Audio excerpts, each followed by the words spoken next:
À présent, des femmes combattantes qui ont marqué l'histoire de l'Algérie, les Moudjahidas. Ces femmes étaient agents de liaison, propagandistes ou encore dans le maquis avec les Moudjahidines pour arracher l'indépendance de leur pays. Danielle Mine faisait partie de ces figures oubliées. La réalisatrice Alexandra Dolz l'avait interviewée dans son documentaire Moudjahida. Regardez. Mais quand la guerre éclate, tout le monde l'entend. Et progressivement, elle envahit tout le territoire algérien. Et à ce moment-là, les femmes, elles sont face à une situation où elles peuvent agir.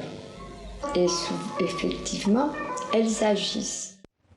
Et notre éditorialiste Slimane Zeguidour est avec nous. Bonsoir Slimane. Bonsoir. Alors Danielle Mine est malheureusement décédée l'année dernière à l'âge de 77 ans.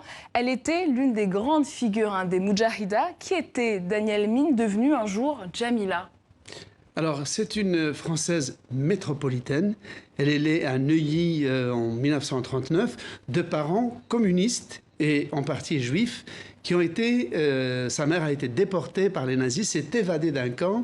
Et donc, ces deux communistes résistants sont allés en Algérie dès 1948, où Danielle, qui est née en 1939, toute petite, elle avait 3 ans, allait s'acclimater dans le climat algérien. Quand la guerre commence, ses parents, évidemment, adhèrent aux idées d'indépendance du FLN. Ils sont expulsés par l'administration d'Alger.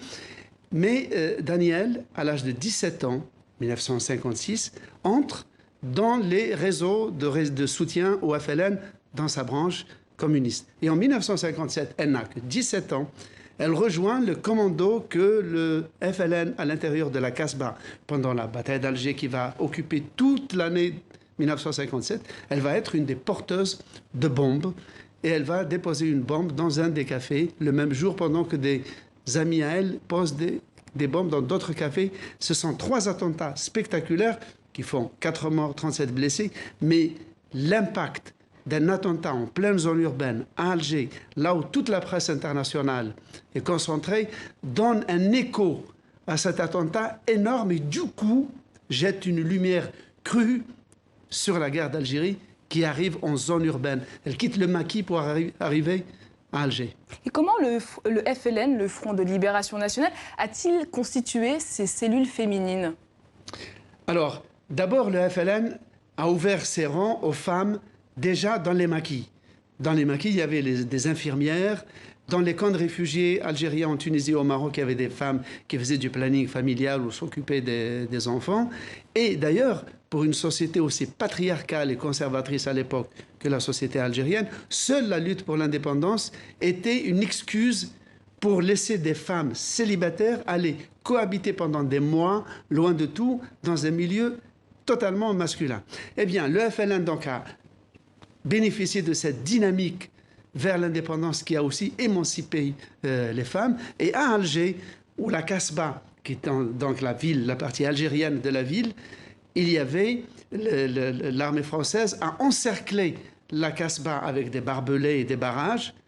Et le FLN avait besoin de femmes qui avaient des allures modernes et européennes pour qu'elles puissent sortir et rentrer à la barbe des soldats. Et Danielle Mine, elle, avec ses origines européennes, évidemment, échappait à la suspicion des soldats, faisait rentrer et sortir des messages, des armes, et quand il a fallu, des bombes.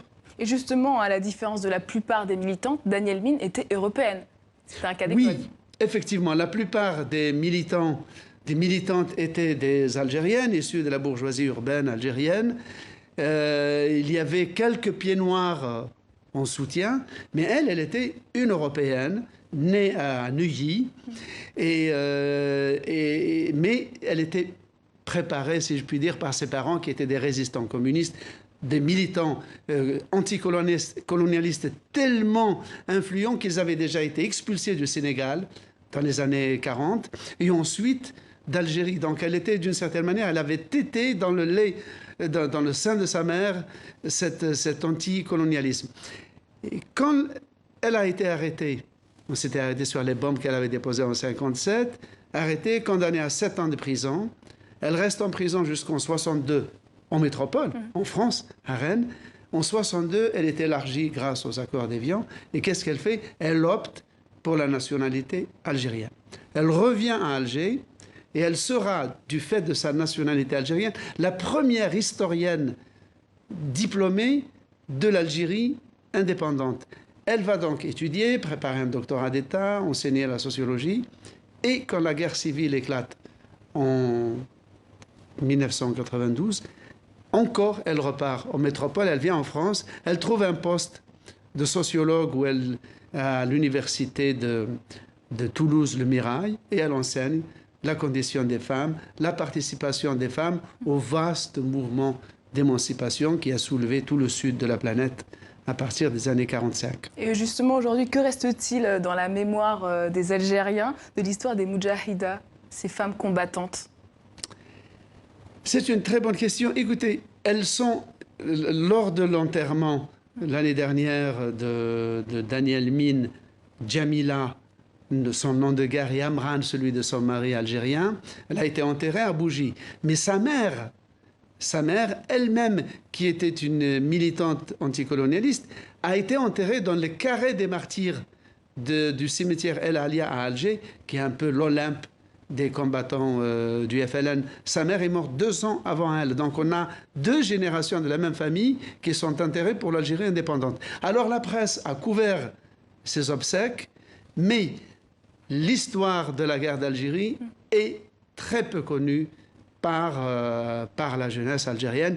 Et ce problème de transmission, pas seulement de mémoire, d'historiographie, se pose et on le constate chaque jour en Algérie. Il y a comme un oubli, une forme d'indifférence. Le travail de mémoire doit être renforcé. Merci beaucoup Slimane Zeguidur pour votre éclairage.